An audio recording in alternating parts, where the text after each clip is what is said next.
अब हम बात करेंगे अविकारी शब्द, है ना, अविकारी शब्द। ठीक है,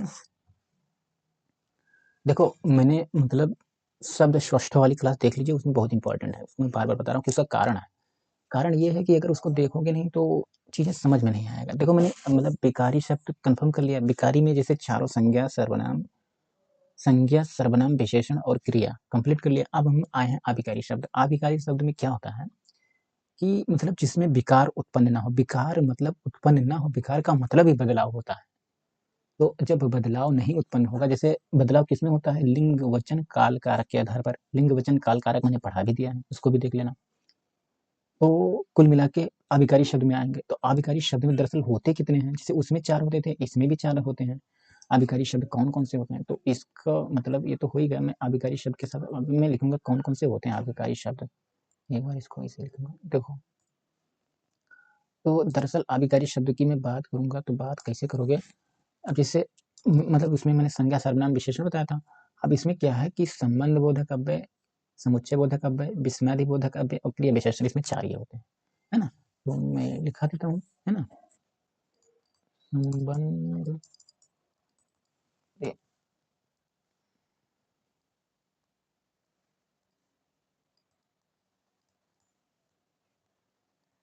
संबंध बोधक अव्यय, संबंध बोधक अव्यय, संबंध समुच्चय, ये समुच्चय लिखा है, समुच्चय बोधक अव्यय, है ना। समुच्चय बोधक अव्यय, संबंध बोधक अव्यय, समुच्चय बोधक अव्यय, विस्मयादि बोधक। विस्मय होता है ना, विस्मयादि होता है ना, विस्मयादि बोधक अव्यय।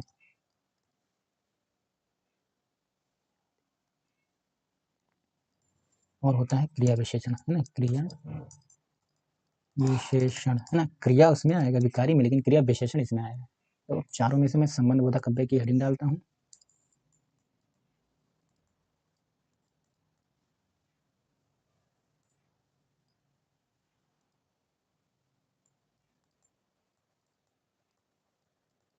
अव्यय का मतलब होता है, देखो मैं कह रहा हूँ कि संबंध का बोध कराने वाले अव्यय को संबंध बोधक अव्यय कहते हैं, ना।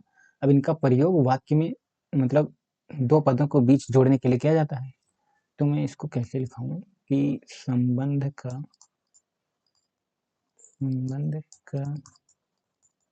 बोध कराने वाले अव्यय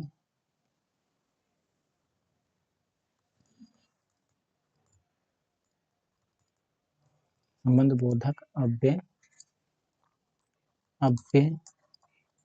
कहलाता है। ठीक है, बात समझो। ठीक है, अब ये वाक्य को जो है, वाक्य को मतलब 2 शब्दों में जोड़, 2 पदों को, वाक्य को 2 पदों में पदों में जोड़ने का काम करता है ना, जोड़ने का कार्य करता है। ठीक है, अब जैसे होता क्या है, जैसे मैं एग्जाम्पल में समझ पाओगे, ये ले लो। जैसे मैं कहूँ, क्या कहूँ, मैं कहूँ मनोज, है ना। मनोज क्या करता है, मनोज के बिना, है ना, मनोज के बिना पवन है, मनोज के बिना पवन अधूरा है, या पवन की जिंदगी अधूरी है ना।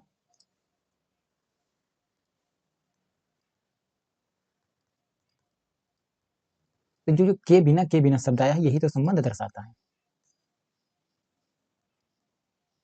ये अव्यय है, इससे क्या मतलब, ये पद है ना, एक पद ये हो गया। अच्छा मैं चलो भाई बता दो, एक पद ये हो गया। पद का मतलब जैसे देखो शब्द होता है, शब्द का जैसे जब कोई भी शब्द एक प्रॉपर वाक्य में जुड़ जाएगा तो उस शब्द का नाम पद कहलाएगा। मतलब नहीं समझता, जैसे ये शब्द अगर मनोज कहीं अलग लिखा होता तो वो शब्द कहलाता, लेकिन जब ये सेंटेंस में होगा तो इसको पद बोलेंगे। तो मैंने कहा था ये पद ये जोड़े तो मनोज के बिना, तो ये देखो मनोज के बिना ये दोनों कंजक्शन का काम करता है ना। तो इसीलिए मतलब जोड़ रहा है तो इसी को हम अव्यय कहेंगे, और जबकि संबंध दर्शाता है के बिना, है ना, तो इसीलिए ये संबंध बोधक अव्यय हो जाएगा। ठीक बात। अब दरअसल संबंध बोधक अव्यय में कुछ जैसे हैं, मतलब सब अव्यय शब्द कितने कितने हैं, अव्यय शब्द की बात करेंगे।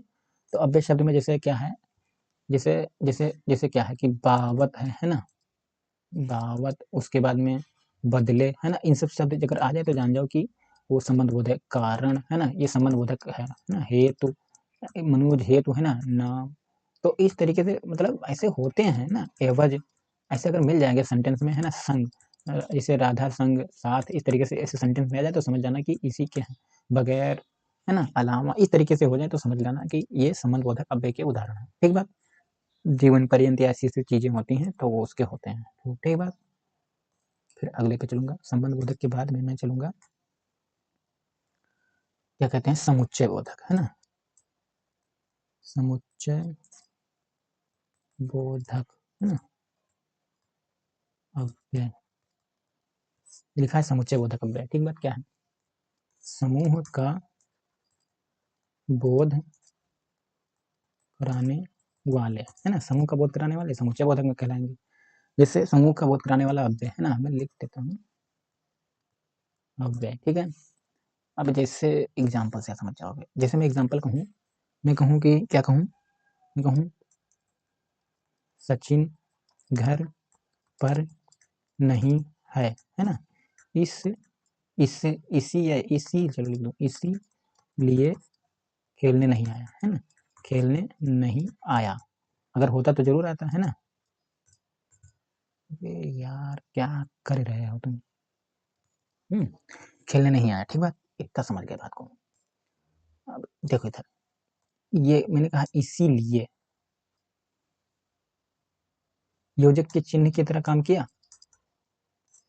तो जब योजक चिन्ह की तरह काम करता है ये समुच्चय बोधक अव्यय में आएगा, इसीलिए है ना। ठीक है। ये कुल मिला के दो उपवाक्यों को जोड़ने के लिए किया जाता है।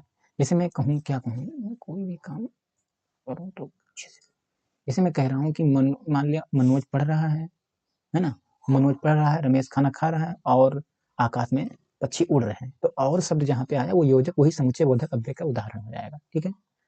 अभी योजक है क्या है, तो योजक की मैं बात करूंगा यहाँ से अगला। देखो जैसे योजक में क्या है, देखो एक होता है संयोजक है ना, संयोजक, एक होता है विभाजक है ना। तो विभाजक की बात देखो, संयोजक विभाजक जैसे मिश्र जगह, योजक में जैसे योजक में कौन कौन से आते हैं, जैसे और आएगा है ना, और उसके बाद में या आएगा, अथवा आएगा है ना, तथा आएगा है ना, लेकिन आएगा है ना, और किंतु परंतु बंधु इस तरीके से आएगा, लेकिन और किंतु आएगा है ना। तो ये सब कुल मिला के मतलब संयोजक में आ जाएंगे। विभाजक में आ जाएगा जैसे चूंकि है ना, चूंकि, इसलिए है ना, इस इसलिए है ना, जिसका है ना, जिसका, उसका है ना, जिसका, इस तरीके से तो विभाजक में आ जाएंगे। ठीक है। तो इतना मैंने बता दिया। अब तीसरा मैं बता देता हूँ,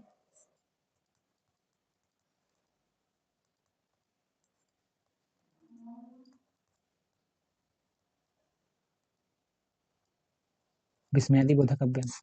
इसमें क्या है, इसमें आश्चर्य या विस्मय का भाव हो है ना, यहाँ लिख दो आश्चर्य आदि का भाव है ना, आदि का भाव है ना, होने पर है ना, होने पर जो शब्द होता है ना, शब्द अव्यय शब्दों में आते हैं है ना।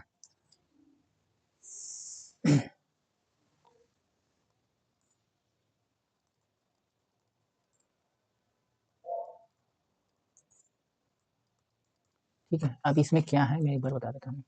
जैसे इसमें क्या है, आश्चर्य में जैसे हर्ष है ना, हर्ष है ना, हर्ष में कितने आते हैं, और मैं अभी लिखा दूंगा तुम्हें। हर्ष के बाद में शोक है ना, शोक, इसको भी लिखा दूंगा, परेशान वाली बात नहीं। तीसरा है आश्चर्य है ना, आश्चर्य। ठीक है। और आश्चर्य बोधक, इसमें बोधक बोधक जानते हैं, बोधक है तो बोधक ही लगेगा। चौथा है स्वीकार, स्वीकार है ना। पांचवा है संबोधन, और छठवां है तिरस्कार, तिरस्कार, और सातवां है जो है अनु है ना, अनुमोदन है ना। सब में बोधक लगा है, आश्चर्य बोधक, हर्ष बोधक, इस तरीके से। तो इसमें कुछ क्या होते हैं, इसको मैं एक बार लिखा देता हूँ तो किससे प्रश्न पूछेगा। देखो हर्ष में कैसे कहा गया, आह है ना, मतलब मस्त हो गया, और वाह है ना, इस तरीके से। धन्य है ना, ये एक्सक्लामेटरी है, शाबाश बेटे है ना, इसे बोला नहीं जाता। और उसके बाद में बहुत खूब, है ना, बहुत खूब, है ना, इस तरीके से शब्द आ जाए तो जान लो कि ऐसे होते हैं, है ना। अब शोक में जैसे कि हाय, मतलब बहुत दुख वाली घटना है ना, और उसको आगे आह, है ना, दुखद वाले, है ना, हे भगवान, हे भगवान, है ना, हे ईश्वर, हे अल्लाह, इस तरीके से। और आश्चर्य में कैसे वाह, है ना, ये आश्चर्य में जाएगा। और आश्चर्य में जैसे क्या, क्या मतलब क्या, ऐसे बोलोगे ना, ए, इस तरीके से हे कहते ना, अरे, तो ये सब क्या ही है, आश्चर्य वाले हैं। स्वीकार की बात करूंगा, हाँ, ये स्वीकार में चला जाएगा, हाँ जी, हाँ जी, और हाँ जी हाँ, है ना। फिर अच्छा, इस तरीके से होता है ना, अच्छा ठीक, है ना, ऐसे से हो जाएंगे। संबोधन में अरे, है ना, रे, हे, है ना, आजी, इस तरीके से, है ना। तिरस्कार में छी छी छी छी, हट, ऐसे बोला जाता है ना। और दुर दुर ऐसे नहीं कहते, दुर, इस तरीके से भाव है ना। अनुमोदन में जैसे ठीक है, ठीक है, वाह, है ना, हाँ हाँ, है ना, अच्छा शाबाश, ये सब अनुमोदन में आ जाएंगे। इसको भी सिंक्रोनाइज कर देता हूँ। तो ये चीजें हो गई। क्रिया विशेषण अव्यय, ठीक है। अव्यय तो जब मैं पढ़ा अव्यय रहा हूँ तो बार बार लिखने की जरूरत तो है नहीं, लेकिन लिखूंगा जरूर, नहीं तो। अव्यय में जैसे क्या है मैं बताऊंगा कि वह विकारी शब्द, है ना, वो विकारी शब्द जो क्या करते हैं, जो क्रिया की विशेषता बताते हैं ना, विशेषता बताते हों, है ना, ठीक है, जो क्रिया की विशेषता बताते हैं क्रिया विशेषण कहलाते हैं, ठीक है, क्रिया विशेषण कहलाते हैं ना, कहलाते हैं, ठीक बात। आप देखो बात को समझो, यहाँ ये पॉइंट वाली बात है। पॉइंट वाली बात क्या है, क्या है, देखो, क्रिया विशेषण के महत्व क्या है। जैसे क्रिया, दरअसल क्रिया विशेषण है क्या है, जैसे मतलब क्रिया का विस्तारक, जिसका विस्तार करते हैं उसमें ठीक पहले उसमें लगता है ना, वाक्य में उनको क्रिया से पहले किया जाता है क्रिया विशेषण को। लेकिन इन सब चीजों को मैं समझ नहीं पाया। तो समझ क्यों नहीं पाए, समझ इसलिए नहीं पाए हो क्योंकि जैसे मैं कहूँ कि लक्ष्मी, है ना, ये लक्ष्मी लिखा है, लक्ष्मी, है ना, कागज लिख नहीं दो तुम लोग।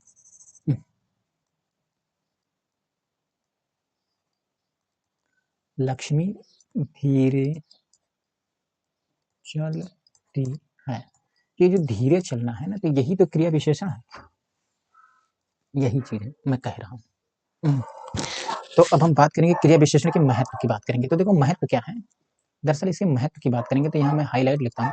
इसका कारण क्या होगा, कारण यह है कि जैसे एक क्रिया विशेषण दूसरे क्रिया विशेषण की विशेषता भी बताते हैं। मतलब जैसे एक क्रिया, है ना, विशेषण भी दूसरे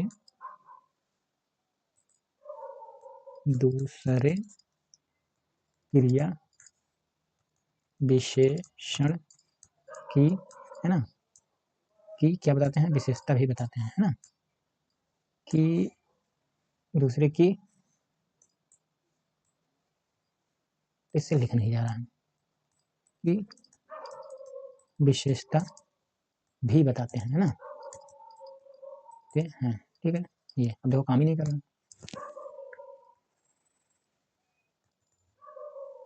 अब ये कुल मिलाकर इससे हम बात करेंगे क्रिया विशेषण के प्रकार, है ना, जहां से प्रश्न पूछे जाते हैं। क्रिया विशेषण के प्रकार, है ना, ये सीधे सीधे प्रश्न पूछे जाते हैं। तो कुल मिलाकर इसके 4 प्रकार होते हैं, चारों में लिखा दूंगा, चारों से क्वेश्चन पूछे भी जाते हैं। एक है स्थानवाचक, है ना, दूसरा है कालवाचक, है ना, वाचक, तीसरा है रीतिवाचक, है ना, कालवाचक, रीतिवाचक, और का स्थान काल रीति, और क्या है, काल स्थान रीति, चौथा है परिमाणवाचक, है ना, परिमाणवाचक। तो पांचवा कई बार मान लेते हैं, एनसीए कई किताबें मानती हैं, तो गुणवाचक, है ना, गुणवाचक, है ना, और ये कुल मिला के विशेषण है, तो विशेषण ही पढ़ा रहा तो विशेषण ही होंगे, ठीक है। तो जो पचवा मानते हैं ये अर्थ के आधार पर ही माना जाता है ना। तो मैं कालवाचक विशेषण,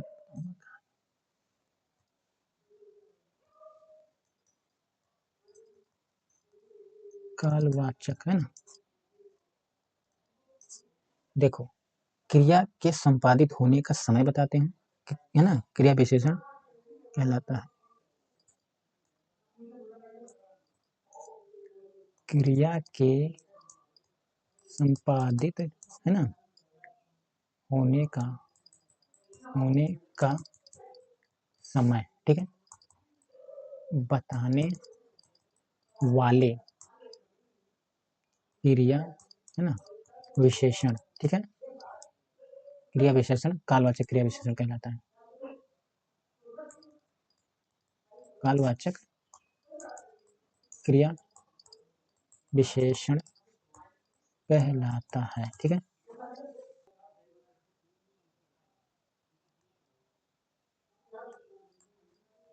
जैसे कि समय का बोध कराता हूँ, है ना, समय का बोध, ठीक है, अवधि का बोध, है ना, ठीक है, और या पौ जैसे कई बार बोलते हैं पुण्य का बोध, है ना, पुण्य का बोध मतलब है क्या है वो बताता हूँ। देखो समय में जैसे आज, है ना, आज, कल, है ना, ऐसे से सवेरे सुबह इस तरीके से होता है ना। अवधि में जैसे अवधि में क्या होता है, निरंतर, निरंतर, लगातार, है ना, फिर उसके बाद में कभी ना कभी, है ना, कभी ना कभी, ऐसे मतलब इस तरीके से। और इसका होता है प्रतिदिन, है ना, प्रतिदिन, है ना, बार बार, है ना, बार बार, घड़ी घड़ी, इस तरीके से बात करेंगे। स्थान, देखो इसी में मतलब हो गया। अब कालवाचक के बाद में मैंने स्थानवाचक पर मैं बात करूंगा, तो स्थानवाचक की बात करूंगा मैं, तो दूसरा है स्थानवाचक। स्थानवाचक में क्या है मैं बात बताता हूँ। जैसे क्या है कि किसी मतलब मैं बता रहा हूँ कि क्रिया के होने का स्थान, है ना, मैं कहूँगा क्रिया के होने का स्थान, है ना, व दिशा, है ना, का बोध, है ना, कराना ही क्रिया विशेषण कहलाता है, ठीक है। अब स्थान जैसे दिशा और स्थान होते हैं, तो देखो अब मैं बात करूंगा कि दिशा, तो दिशा में क्या है, देखो दिशा में जैसे क्या है, दाया, है ना, ठीक है, दाया बाया, है ना, बाया, है ना, ऐसे आया दाया बाया, है ना, इधर उधर, इस तरीके से। अब स्थिति में क्या आ जाता है, तो स्थिति में आ जाता है आपका, स्थिति बोधक में आ जाएगा जैसे कि सर्वत्र, है ना, और समीप आ जाएगा, समीप, सर्वत्र, पास, है ना, ऐसे अलग अलग ठीक चीजें, है ना, तो ये चीजें हो गई।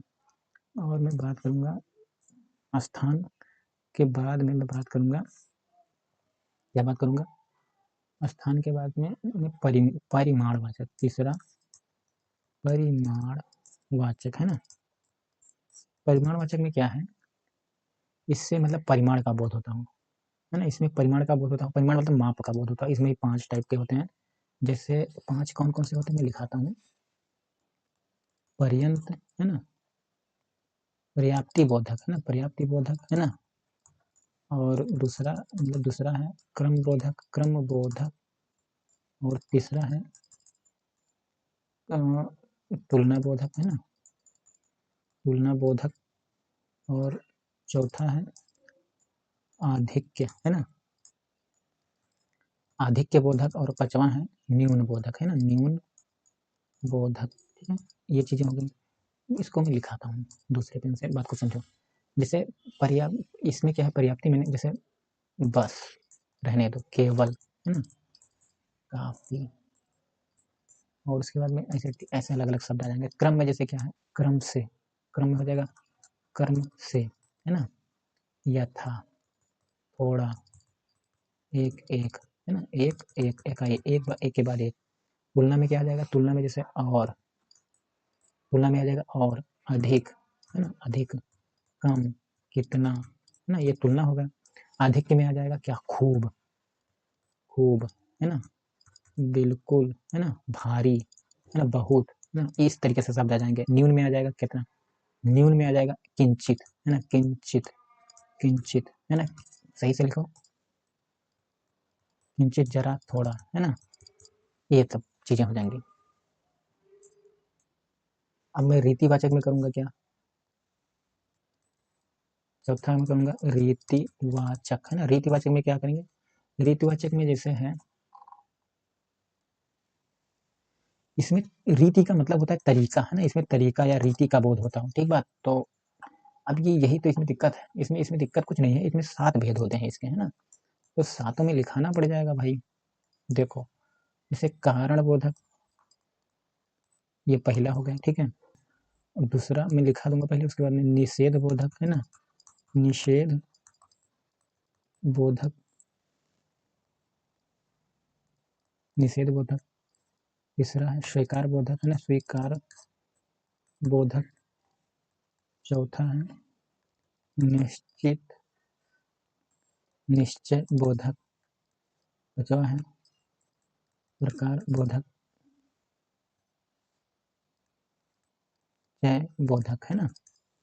अब इसको एक एक करके लिखा देता हूँ। देखो, इसमें कारण में आ जाएगा इसलिए, है ना, इसलिए, ठीक है, अतएव, है ना, क्यों, करके, आदि, ठीक है। निषेध में आ जाएगा नहीं, मत, है ना। स्वीकार में हो जाएगा हाँ, ठीक, अच्छा, है ना, इस तरीके से, ठीक है। अवश्य वो भी उसी में आएगा। निश्चित में आ जाएगा यथार्थ, है ना, यथार्थ। निश्चित में आएगा वस्तुतः, है ना, बेशक, ये सब निश्चित में आ जाएगा। और इसमें प्रकार वाले में आ जाएगा, क्या आ जाएगा, अचानक, है ना, अचानक, है ना, और यों, ठीक है, यों आ जाएगा इसमें, सहज आ जाएगा, ठीक है। इसमें अनिश्चय में आ जाएगा शायद, है ना, शायद, है, कदापि, कदापि, है ना, इस तरीके से, ठीक है। तो अब आएगा कि पांचवा आ जाएगा गुणवाचक, है ना, गुणवाचक क्रिया विशेषण, ठीक है। बात तो क्रिया विशेषण की कर रहे हैं, गुणवाचक क्रिया विशेषण। इसमें है क्या है, इसकी परिभाषा में लिखता हूँ। इसमें जैसे जिस शब्द में कुछ क्या होता है, जिसमें इस मतलब क्या है, जिस शब्द से क्रिया में गुण का बोध हो, तो गुण का बोध होना, गुण मतलब गुण या प्रॉपर्टी जिसे कहते हो, है ना, तो गुण का बोध होना। तो गुण में जैसे कौन कौन से आते हैं, अब जैसे गुण में जैसे खट्टा, है ना, खट्टा, मीठा, है ना, और क्या कहते हैं, कटु, है ना, कटु मतलब कटु वचन बोलते हैं ना, चमकीला, है ना, इत्यादि सब इसी में आ जाएंगे, ठीक है। ये कंफर्म हो गया। अब मैं बात करूंगा एक बार निपात की कर देता हूँ। निपात है क्या है, ये कई बार क्वेश्चन में पूछा था, और कई बार वाक्य में पद अवयव को, मतलब वाक्य में पद के बाद जो मतलब अव्यय लगता है उसी को निपात कहते हैं, है ना। निपात का मतलब क्या है कि जैसे निपातों का प्रयोग निश्चित शब्द या समूह या तो उसको मतलब पूरे वाक्य में भावार्थ को प्रदान करने के लिए होता है ना। जैसे मैं बात बताऊं, जैसे क्या है दिक्कत समझने। जैसे मैं बात कहूँ कि जैसे मान लिया क्या आप सुन रहे हो, तो क्या शब्द जो है निपात है। जैसे मैं इस बात को भी जानता हूँ, तो भी निपात है। तो मतलब निपात के कार्य क्या है कि प्रश्न करने में प्रयोग किया जाता है, किसी शब्द पर बल देने के लिए, है ना, अस्वीकार प्रकट करने के लिए और विस्मय प्रकट करने के लिए निपात को मतलब प्रयोग किया जाता है, ठीक है। तो निपात की तुलना के भेद लिखा देता हूँ, यही प्रश्न पूछेगा। तो निपात के तुलना के, इसको मैं छोटा कर लेता हूँ, है ना, निपात के भेद लिख देता हूँ।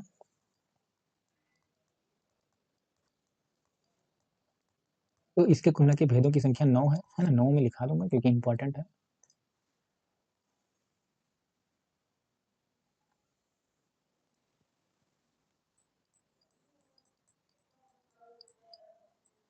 ये हो गया सकारात्मक निपात, है ना। दूसरा है नकारात्मक निपात, नकारात्मक निपात। तीसरा है निषेधात्मक,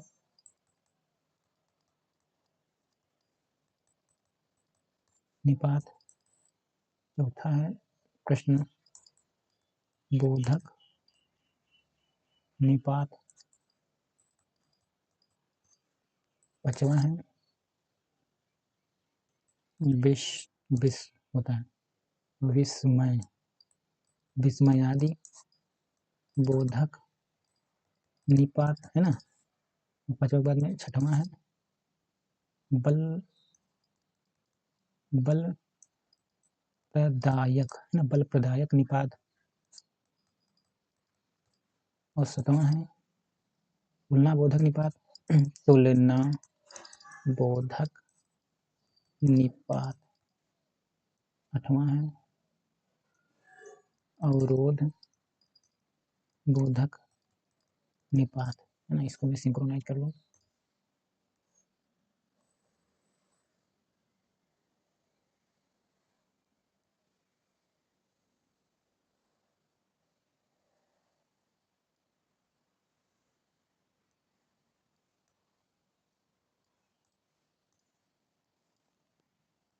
नौवां है आदर बोधक निपात, आदर बोधक निपात, ठीक है।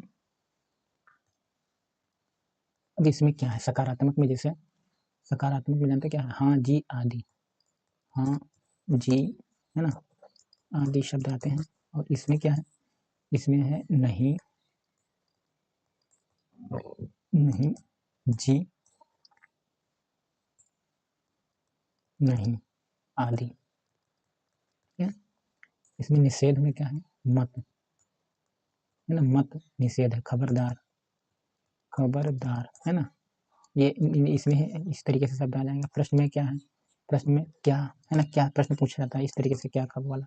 विस्मय में क्या होगा, आश्चर्य, जैसे काश, है ना, काश, क्या, क्या भी इसमें आता है ना, इस तरीके से आ जाए। और बलपूर्वक वाले में क्या हो जाएगा, बल वाले में आ जाएगा ही, है ना, केवल, केवल, है ना, केवल लिखा है, तक, है ना, पर, सिर्फ, है ना, इस तरीके से आ जाए तो इसमें जाना। तुलना वाले में क्या आ जाएगा, तुलना में जैसे कौन सा या कौन सी, इस तरीके से, है ना। अवरोध वाले में आ जाएगा, अवरोध में आ जाएगा ठीक, ठीक, करीब, है ना, तकरीबन, है ना, तकरीबन, है ना, लगभग, इस तरीके से। और इसमें आदर वाले में आ जाएगा आदर, आदर यहाँ लिखा है, आदर बोधक निपात में आ जाएगा जी आदि, है ना, इस तरीके से। तो पूरा ये हमारा सेगमेंट कंप्लीट होता है ना। अब जब भी बात करेंगे, मैंने मैंने शब्द षष्ठों में पूछे कितने शब्द होते हैं, जैसे सार्थक, निरर्थक, तस्तम, तस्बो, देशज, विदेशज, विकारी, अविकारी, संज्ञा, सर्वनाम, क्रिया विशेषण, क्रिया विशेषण, अव्यय, संबंध बोधक, विस्मयादि बोधक, सब कुछ पढ़ा दिया मैंने पूरा। मतलब अभिकारी और विकारी, उधर संधि पढ़ा दिया और वर्णमाला पढ़ा दिया और सारी चीजें पढ़ा दिया है, मतलब सब कंप्लीट हो गया है। अब मैं जब भी बात करूंगा तो एक टॉपिक रह गया है, एक वाच्य रह गया है और वाक्य रह गया, उसको निपटाने के बाद में बस संधि समास पढ़ा देंगे। समास के बाद में पर्यायवाची और ये सब रटने वाले कॉन्सेप्ट होते हैं, इसको पढ़ा देंगे। उसके बाद में रस, छंद, अलंकार पढ़ा देंगे, फिर रचनाएं, फिर बात खत्म है, ठीक है।